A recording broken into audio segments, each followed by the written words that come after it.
Lisa Resnick here, new host for The Real Tea, and I have Art Daly here of Eastern Gateway Community College as my first guest. So good morning, Lisa. Good afternoon, Lisa. How are you today? I'm doing great. Definitely a little nervous this time since this is my first time utilizing this modern technology. As I was saying to Art, it looks like some 20-year-old created this platform for all of us to utilize to be able to stream live, which is pretty cool. Yeah, that technology is amazing, you know, and it's great that we have it. I mean, it's awesome that we have it and we're able to utilize it and get messages out. So definitely. So I wanted Art on today's show as my first guest because I'm not sure, first of all, Art loves the city of Youngstown. Absolutely. And what you're planning to do to that campus. I'm not sure people really understand how big Eastern Gateway is in our downtown. So I figured I would give you the chance to explain to everybody where you're currently located, some of the acquisitions that you guys have recently made, and what your plans are. Yeah, absolutely. Well, first of all, Lisa, thank you so much for allowing me to spend some time with you this afternoon and talk to your listeners. You know, Eastern Gateway came to the Valley sometime about 11 years ago or so. We bounced around from different locations. We were in the old Northside Hospital at one time. We were at Mercer. Well, I think we spent some time in the Chase building downtown, and we bounced around till we got our location here in downtown off of Federal and Boardman. Basically, our campus is inside of the parking structure downtown Youngstown. We also have a second building. That's our health education and workforce building.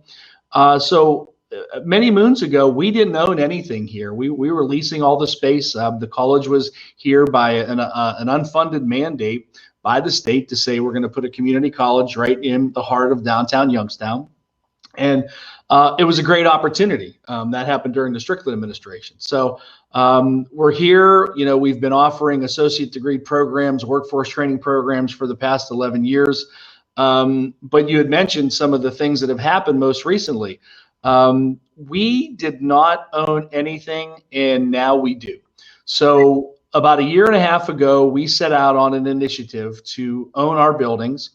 The buildings that occupy the space of the parking garage in downtown, and also the old Harshman building. For those that were on the call that remember the old Harshman building, that's the one I occupy now. That's our health education and workforce building. And our plan is to revitalize the East Federal District. And I term that the East Federal District. I've said this since I've started. We want to recreate an innovative space downtown where it's vibrant. You know, the east side of Federal didn't get a lot of love for the longest time. The west side did. A lot of restaurants, a lot of activity going on that side. But on the east side, it was kind of like, okay, so we're here. You know, you had a couple empty buildings, wasn't really much going on. So our plan now that we've owned the building is we're going to be renovating with the partnership of the Western Reserve Port Authority. We're going to be renovating the entire parking structure. If everyone knows, if not familiar with downtown, that was a building built in 1974. That building has really not been, I don't want to say hasn't had a lot of good days over the past 30 plus years, almost 40 years, over 40 years. So it's like we needed to make a commitment to downtown. So our commitment is we're going to work with partners to be able to get that parking structure upgraded, get everything up to code. Everything's up to code, but compliance and all the things that haven't really been done with the parking structure in decades. So that's our first thing. And then the remodeling of the Harshman building. It was a building that was sat empty. It was an eyesore downtown. Another partnership again with the Western Reserve Port Authority. I was about to say, didn't they acquire it and then you guys acquired it after them? You are correct. They did purchase the building. And the nice thing is to have a partner like the Port Authority, they're amazing partners to have. And we would have never been able to purchase this building otherwise, right? We needed some assistance. So we got that group. They came to the college. We had a big plan ahead of how we're going to remodel the entire structure, and we did it. And with their help, we have this beautiful building. We're going to do a ribbon cutting, maybe end of April, beginning of May. We got to really see how the COVID is going, because we want to make sure we can invite folks in to tour the facility that we have and tour our main campus as well. And that's not the end of it, Lisa. That's just the beginning. So we're going to remodel the whole outside. We've already started putting in new sidewalks downtown. We're going to redo all the sidewalks on the Boardman side, on Walnut side. We're going to do it we've already done it on Champion. We're going to put bump outs. We're going to put green space. We're going to put trees, benches. We're going to make this a beautiful site for people to come down and enjoy. I would be remiss in saying that our Mocha House partners and friends, yes. They have come into the area. They have been a boon for this side of downtown.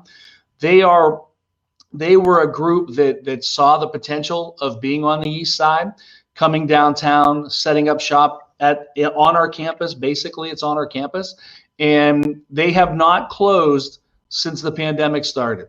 Okay. They have fought through everything. They developed a way to be able to reach the community as a whole, and they have done an amazing job, and we're very blessed to have them on our campus. So lots of activity going on. This is where I often see Art during the week, is the Mocha House.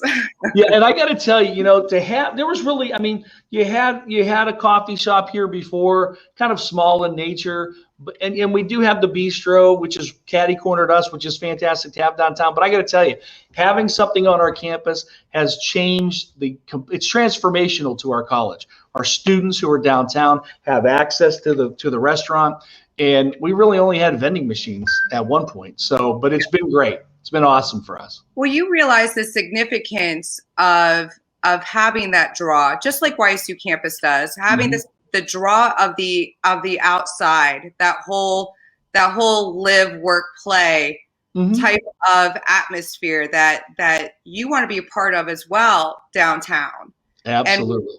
And I love the fact that you guys are working so heavily with the exterior of the space and creating that area where we can all just go to the Mocha House, grab something to eat, and then go eat outside when we finally have warmer weather. But yeah, we definitely need that as well. As I look outside my window and the snow continues to come down. Yep, but again, it's a lot about, again, we're in the community setting.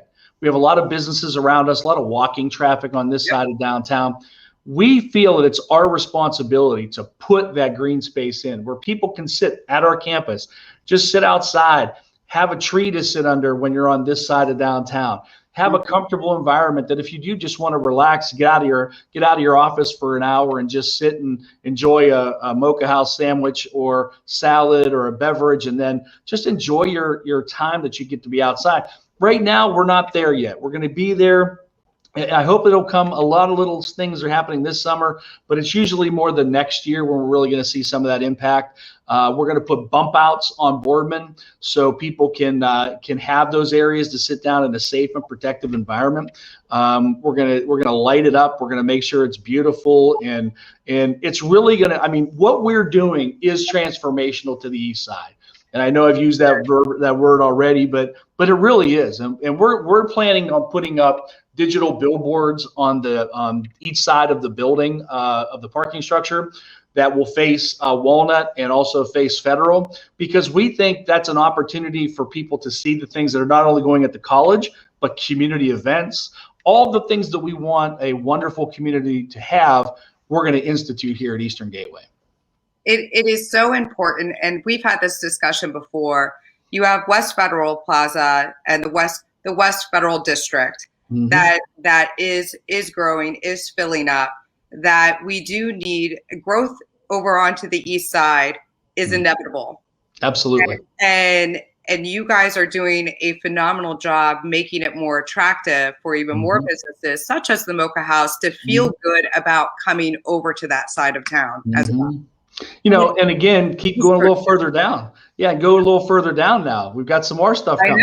I know. So if you can continue on that sidewalk path, that would be more pedestrian friendly all the way down to to the Youngstown Flea and to Penguin City, that would be fabulous. Yeah, and I don't see why we can't do that. I mean, these things are now in front of us.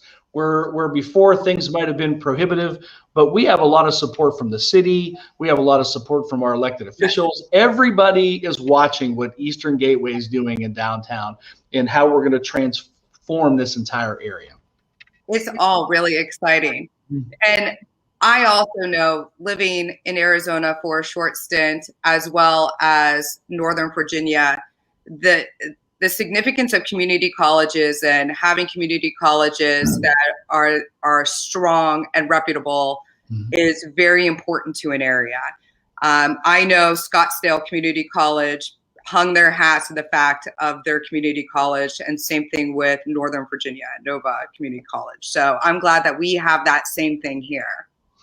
And you had talked earlier about, mentioning about the college itself and especially our enrollment numbers. So, one of the biggest things is we have a tremendous outreach to a lot of community partners that have allowed us to have unprecedented growth. Our numbers right now, our enrollment numbers right now at the college are 43,000 students. And we are in every state. We have wonderful partnerships with about 20 of the largest unions in the country. And that is where we talk about our free college benefit, not only for those of our union partners, but also our service district of Trumbull, Mahoning, Columbiana, and Jefferson County. Right now, Eastern Gateway is eligible through state permission to be able to offer free tuition to all of our service district members. So any student now in this semester, and we did this last semester and last summer, are able to come to Eastern Gateway and come to college free of charge. Basically, we do it on basically what we would call a last chance scholarship. We use all the available funding and everything to help pay for that scholarship availability, everything we can. But if you're not eligible for any of that, those students can still come to school free of charge in our service district and our online population. So that has allowed us to experience a lot of the growth that we've had.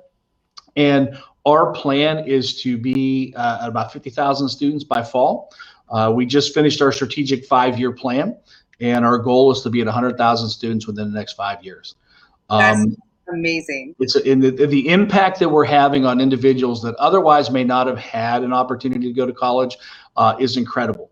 And we're impacting not just this community, we're impacting many communities across the country, because individuals that have the ability to go back and educate themselves with a pathway to either a career or an advanced degree, a bachelor degree, carrying on to a master's degree and doctorate, we are the foundation of that. And that is one thing that I think a lot of people should look at Eastern Gateway for, as I give the plug, that we are the foundation of your education.